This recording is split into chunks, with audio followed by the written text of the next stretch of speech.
Hello and welcome to Artifactually Speaking. I'm archaeologist Dr. Brad Hafford from the University of Pennsylvania, and today's episode is going to be a little bit different because I'm not looking at an artifact. Instead, I'm packing to go into the field.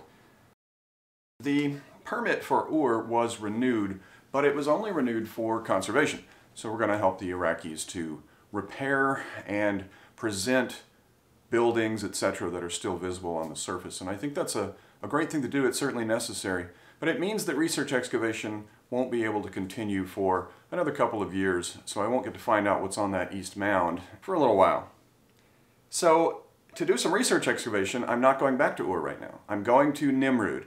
And Nimrud is in the north of Iraq. It was from the 9th century to the 8th centuries BCE. It was the capital of the Assyrian Empire. What is the capital of Assyria? Now this is a much later time period than I normally work, so I'm going to be learning a lot. I've certainly studied the Iron Age, but it's not my focus.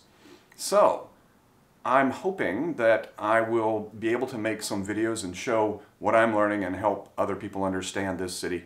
Because not only am I going into a very different time period, but it's also excavating royal materials rather than the domestic. Now I've normally concentrated on common people, and that's a fascinating thing. Here we'll be digging the palace of Adad-Nirari III and the Ishtar Temple. So these are really big things, and it'll be interesting, but again, I'm going to be learning. At Ur, I was the field director. Here I'll just be another one of the people. I'm also going to help doing a lot of the maps. We need to correlate the old maps because they don't always match. Now Nimrud has been excavated often through the past century and a half or more. It began excavations in the 1840s under Austin Henry Layard, and so I guess I'm kind of following in his footsteps instead of Woolley's, and yet by the 1950s it was Max Malawan excavating there, and he started at Ur. So maybe I'm also following Max and his wife Agatha Christie, who wrote all the murder mysteries. So this is another connection that I find absolutely fascinating. Now when I go into the field, I try to travel light. If I'm running a dig, I can't really because I've got to take all of the equipment with me. In this case, I'm going to be meeting the team when I get to Erbil, and then we're going to drive over to Mosul, and then out to Nimrud, which is outside of Mosul.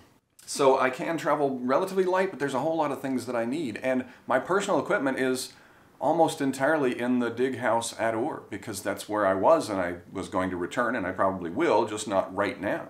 So I had to get a few new things. Thought I'd show a few while I'm going to be putting them in. First thing that I absolutely have to have is a new hat, because that hat is still in at Ur. This one, okay, my old one was already starting to get destroyed. You know, it had survived a couple of seasons, and usually they don't last more than 3 or 4. I like a very broad brim, so I got this one, and I always put a bandana on it because if I need to get into small spaces, I still need to protect my head, and so I tie the bandana around it. That came in handy when I worked in Egypt, when I was crawling into a lot of small tombs in order to investigate them. Of course, this one has a mesh top, which I like because you need it to breathe. It's hot out there. So that's pretty good. Another thing I had to get was a vest, because I like to keep all my tools in a heavy pocket vest with a whole lot of pockets. Photographers use them as well, a lot of other people who work in the field. This one doesn't have as much mesh. I'm wondering if it will be too warm, but I think it'll be fine. It's got all the pockets that I need. I first started wearing one of these when I saw my mentor in Colorado, Ricky Lightfoot, wore one, and it was just so handy that I adopted it too. I thought, this is a great thing, I'm going to get one of these. So now I'm never without one. I keep all my tools in there. Many of my own tools are still in storage, but I have things like measuring tapes and line levels and brushes, and of course a trowel. And a trowel is the most important thing for an archaeologist. My good trowels are at Ur, so I got a new one. And you know, it's a little weird to have a new trowel. It just feels strange. You know, most archaeologists are very attached to their trowels. They've used them over many, many years on many sites, and they start to wear them down. And so we often take pride on just how small our trowel is, because the more you use it, the more it will wear. And so some old-timers have very tiny trowels, but that's really important to them. This is a Marshalltown 45.5, that's our standard. And yet the new ones don't even have the Marshalltown logo, so it just doesn't feel the same to me as my old one that also has my initials burned into the handle. And that one I've had ever since my field school, way back in the early 1990s in Washington State.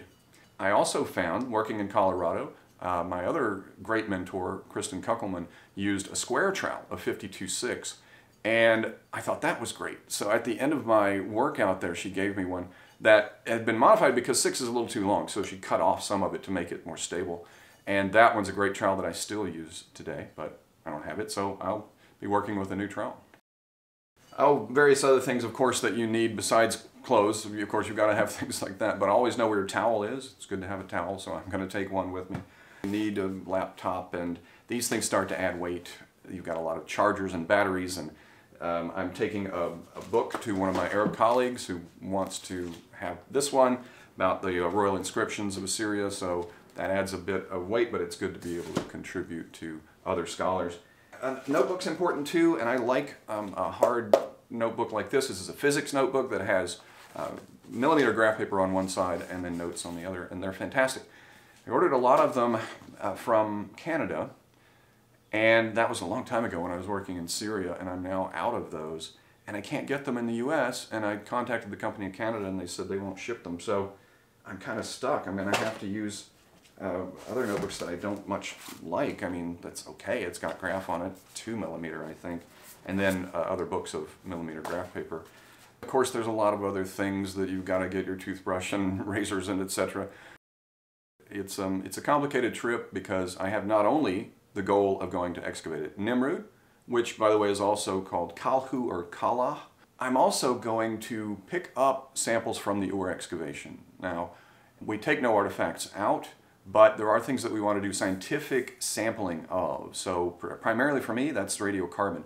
So I took samples of burned materials from fire pits, like date seeds and twigs, try to help date the different levels in that deep pit.